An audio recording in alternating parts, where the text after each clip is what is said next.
Hi, I'm Joshua Hayward, Breath of Life School in Yellow Springs, Ohio. And welcome to the teachings. I'm so glad you could join for this new series, which is intended as a journey into spiritual inquiry. And so the format has to do with questions. And the question for today, for this session, is, how do I deal with loss and grief? Just feel that for a minute before we really get going. I want to invite you into presence, to really come with an open heart and an open mind. Take a couple of deep breaths. Bear with me. See if you can feel some of the things that I'm going to be bringing up. See if you can feel that in your body and see what comes into your heart and what comes into your mind to get the most out of this. So, what is loss and what is grief? Of course, loss is a discontinuation of something, and grief is a feeling of emotional reaction, response, a psychological, emotional reaction or response to the loss. And you could just see how many things that you've lost. I'm not just talking about your pencil or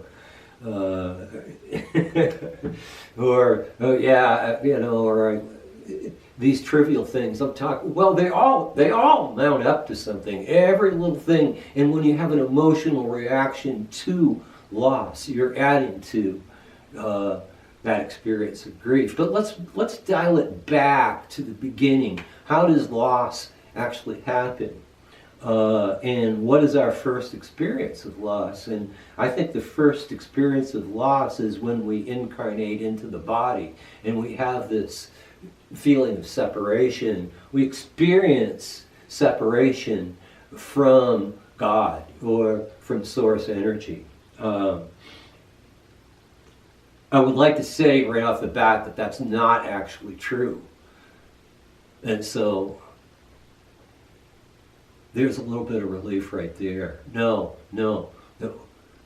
it's not really true. We are still connected. In fact, we are parts of God. In fact, that's what the whole series is about, Christ consciousness. And when we move into Christ consciousness, then we can really find that we are whole.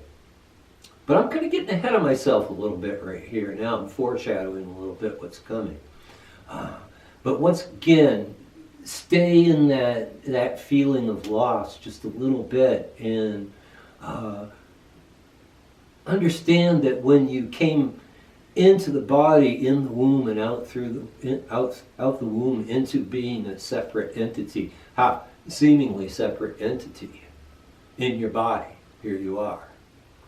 And then you begin to experience that. And then for the next 6 or 7 years, you upload all kinds of things that tell you, like you're really getting a take on what is life here on the earth in material form. This is a material planet.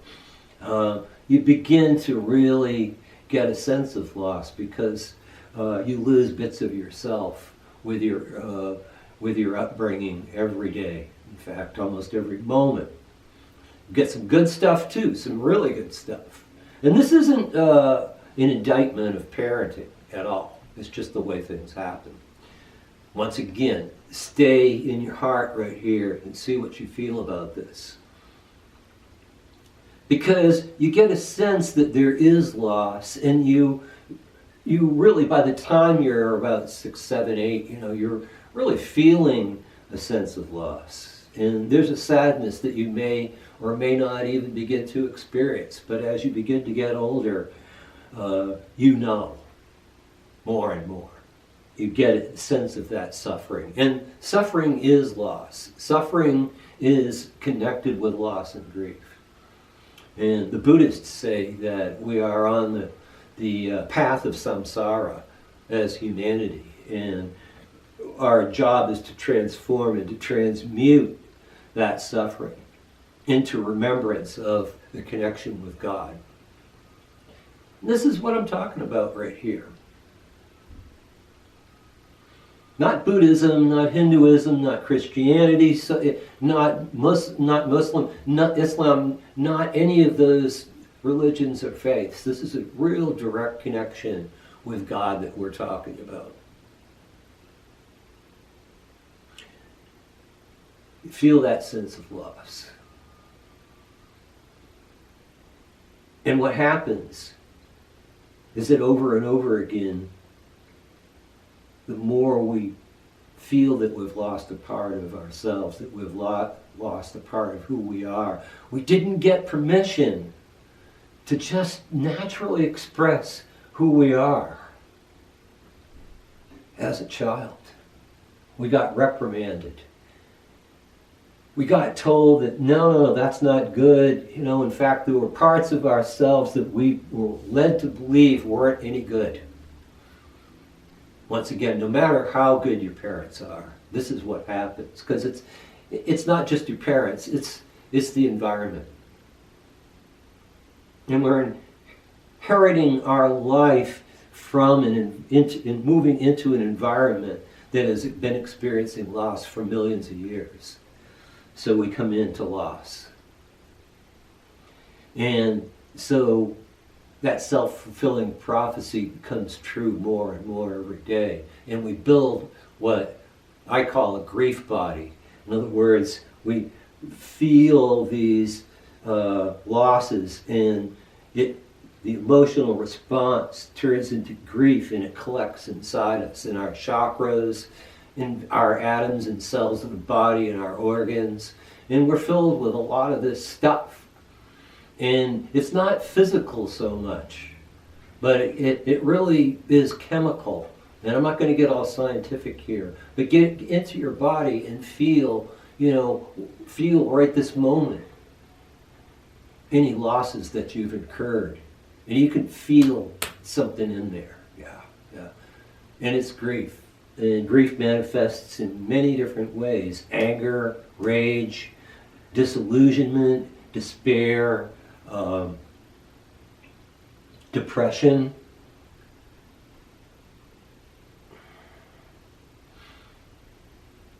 Yeah. So we add to that experience. But we can, once we're aware of this, we can begin to reverse the process.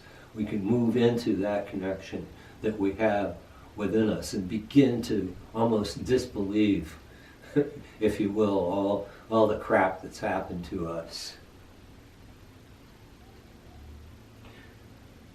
In fact, when we talk about loss, it implies that there's less than wholeness. And so that's an interesting thing to think about, because when people for decades now have been talking about wounding and healing and things like that in terms of wholeness, I want to feel my wholeness. And I think that we, as individuals, we want to become whole again, be restored to our wholeness that was already there. Humanity needs, in general, you're talking microcosm, macrocosm, humanity needs to be restored to a sense of wholeness too. That's something that we really can't even talk about so much. We can talk about healing ourselves, and we can talk about being available to help and facilitate others move into their own wholeness. That's the way we can deal with the bigger picture through the microcosmic, that individual healing. So we are connected to the big picture, all right? And with acceptance and allowing and forgiving, we can, in meditation, we can begin to really reduce our grief body, and we can come back into wholeness. And more will be said about that, and maybe some healing might be offered as we move on down in this series of the teachings. So,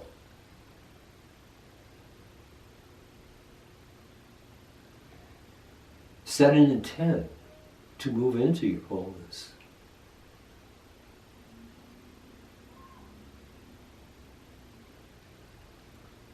Use acceptance, allowance, and forgiveness. Once again, more about that later.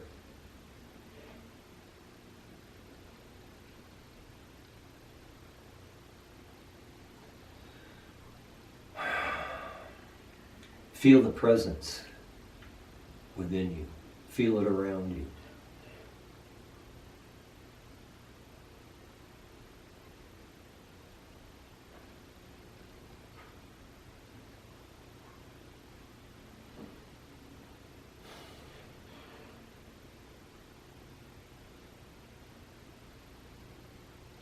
Allow yourself to move into healing.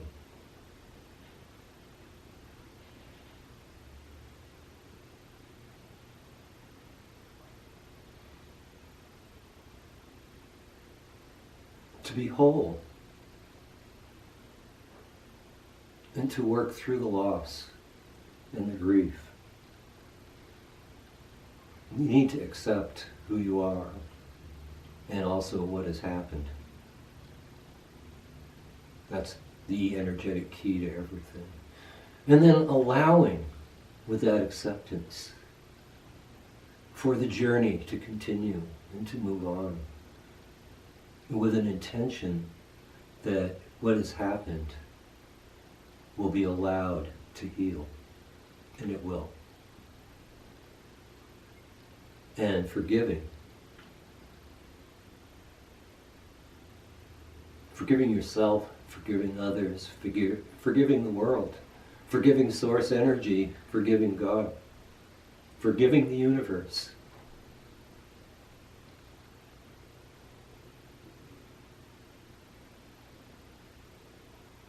That's at least the beginning. And now moving into your heart, and hopefully that heart is open. Speak to yourself. And truly open to your connection right in this moment to source energy. This is what Jesus of Nazareth came to talk about, this salvation energy. And it's in your heart, and it's been around for a long time, this concept of Christed energy.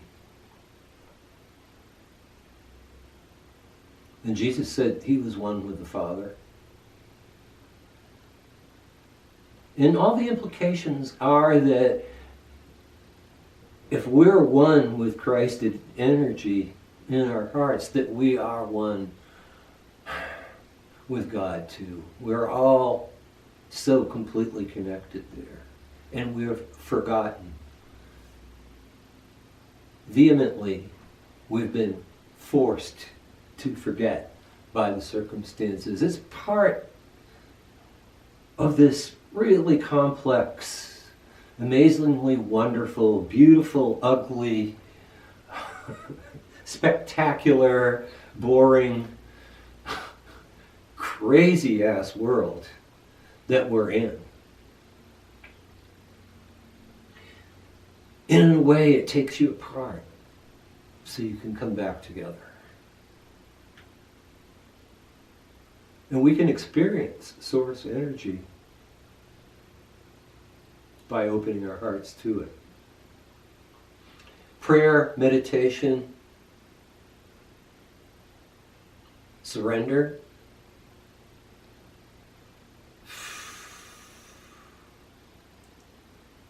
Dealing with loss and grief.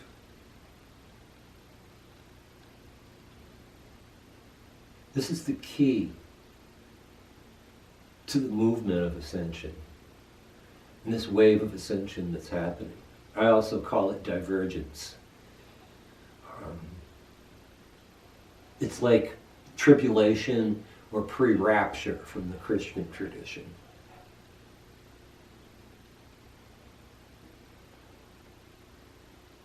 We're shifting into who we really are. And we have never been that. We've lost it, we've lost it, we've lost it. But now is the time to really see that we never really lost it, and that we are that, and we can become fully ensouled on this planet, realizing our divinity in our human form. And that's what loss and grief is all about. It's about bringing us back to who we really are and connecting us with what's really real, and that is God.